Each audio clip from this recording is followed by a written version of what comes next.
Alright, we've got 05 Acura TL here, and we just did an oil change. So we're going to reset the oil life on it. And so what you want to do is you want to scroll through. The scroll is right here. You want to scroll through until you see oil life. There you go. It hadn't been changed in a while, so 0%. I'm going to hold this right here for about 10 seconds. It clears the trip.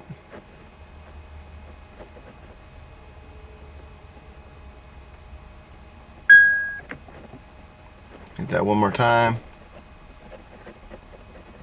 Like I said, it takes seconds. Alright, now one more hit. 100%. Now at that point, you can go ahead and start the car up, turn it off, start it back, make sure it did it. You're good to go. Hope that helps you guys. Catch you on the next one.